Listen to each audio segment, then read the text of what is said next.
Di sini pertama yaitu unsur-unsur periode ketiga, yaitu ada Na natrium, Mg mangan, Al aluminium, Fe silikon, P fosfor, Cl klor, Af argon. Nah, di sini sifat-sifat dari periode ketiga yaitu memiliki jari-jari atom terbesar. Yang kedua, energi ionisasi mangan dan fosfor lebih besar dibanding unsur di sebelah kanannya. Elektronegatifan semakin besar. Yang keempat, titik lidi dan titik radiasi paling tinggi.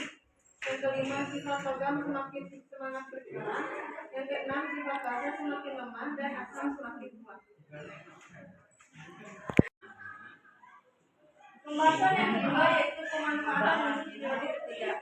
Yang ke-1, natrium. Bahan baku pembuatan natrium karbida Na2CO2 mereduksi lelehan HCl agar memperoleh logam kalium. Yang kedua, magnesium. Membuat paduan logam atau alkohol. Yang ketiga, aluminium. Digunakan sebagai katalis pada industri plastik dan mereduksi oksida logam seperti Mn02 dan Cl3. Yang keempat, fosfor. Itu membuat dinding dan kepala korek api. Yang kelima, belerang sebagai bahan baku pembuatan silkat dan korek api serta bahan proses vulkanisasi karet. Yang keenam, klorin sebagai bahan baku pembuatan asam sulfat dan korek api serta bahan proses vulkanisasi karet. Yang ketujuh, silikon digunakan membuat lem, pelumas, katup jantung.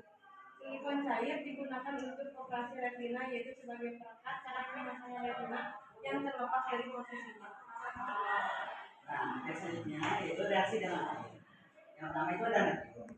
Di sini ada contohnya itu berupa 2 natrium ditambah 2 H2O menjadi 2 natrium OH plus 2. Yang kemudian ada magnesium. Magnesium itu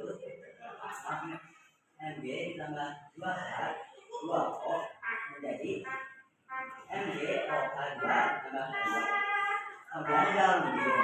Aluminium itu dari 2 Al ditambah 3 H2O menjadi Al2O3 ditambah 3 H2. Yang selanjutnya itu ada silikon. Silikon itu dari Si ditambah 2 H2O menjadi SiO2 ditambah 2 H2. Nah, di sini ada fosfor misalnya. Contoh fosfornya itu tidak cocok. Ini saja dari klorin itu dari Cl2 ditambah H2 menjadi HCl tambah HOCl. Nah, di sini juga ada belerang dan argon. Sama seperti fosfor, ini kami tidak mendapatkan reaksi. Lanjut ke oksigen. Nah, oksigen ini yang pertama ada natrium. Oksida sederhana 4 natrium ditambah O2 2Na2O peroksida 2Na ditambah O2 menjadi 60 Na2O2. Selanjutnya ada magnesium. Magnesium itu dari 2 Mg ditambah O2 menjadi 2 MgO. Selanjutnya ada aluminium. Aluminium itu dari 4 Al ditambah 3 O2 menjadi 2 Al2O3. Selanjutnya ada silikon. Silikon itu dari Si ditambah O2 menjadi SiO2. Selanjutnya ada fosfor. Fosfor itu ada fosfor di balik oksida itu P4 tambah 3O2 menjadi P4O6 menjadi fosfor menjadi P4O6.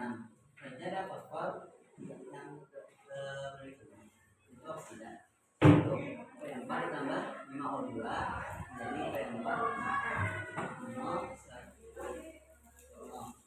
atau P4O1. Selanjutnya ada belerang.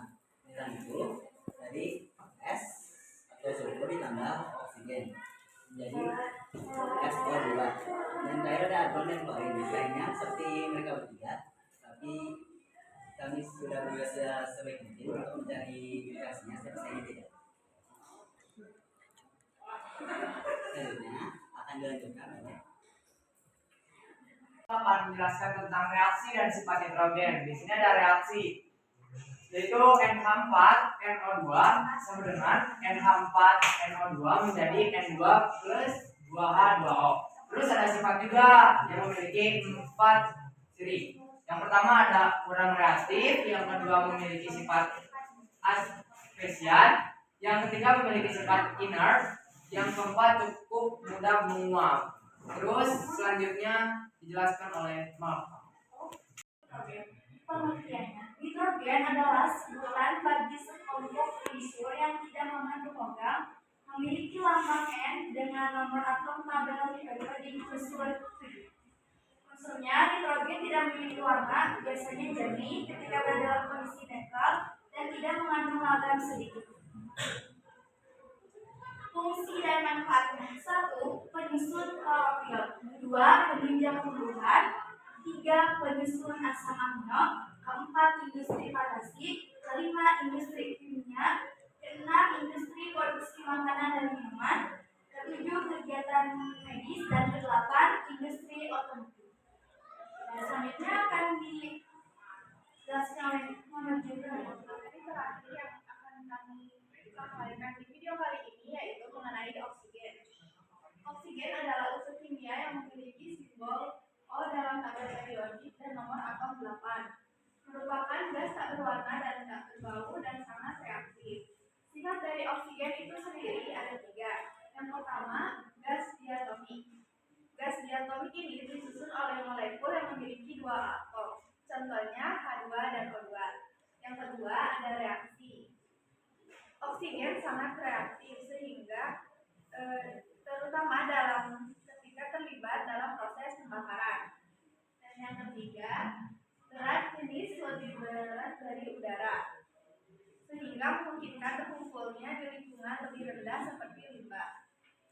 Selanjutnya, slide terakhir video kali ini adalah tentang manfaat dan unsur dari oksigen sendiri. Yang pertama, manfaat dari oksigen yaitu untuk pernapasan. Oksigen adalah komponen utama dalam proses pernapasan makhluk hidup.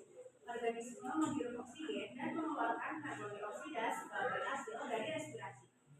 Manfaat yang kedua yaitu penyembuhan. Penyembuh oksigen memiliki peran penting dalam proses penyembuhan luka. Terapi oksigen kembali digunakan untuk mempercepat penyembuhan luka dan mengobati kondisi medis tertentu. Manfaat yang ketiga yaitu penyedia energi. Melalui proses respirasi, oksigen membantu menghasilkan energi yang dibutuhkan oleh tubuh untuk melakukan berbagai aktivitas sehari-hari. Selanjutnya ada pengolahan limbah.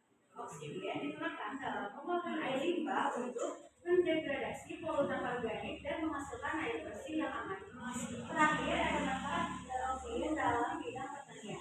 Oksigen mendukung pertumbuhan tanaman dan mikroorganisme dalam tanah yang merupakan bagian penting dari siklus kehidupan. Terakhir ada unsur dari oksigen, yaitu setiap molekul oksigen terdiri atas oksigen yang terikat kuat. 21% dari atmosfer bumi adalah oksigen. Mikroba yang menghasilkan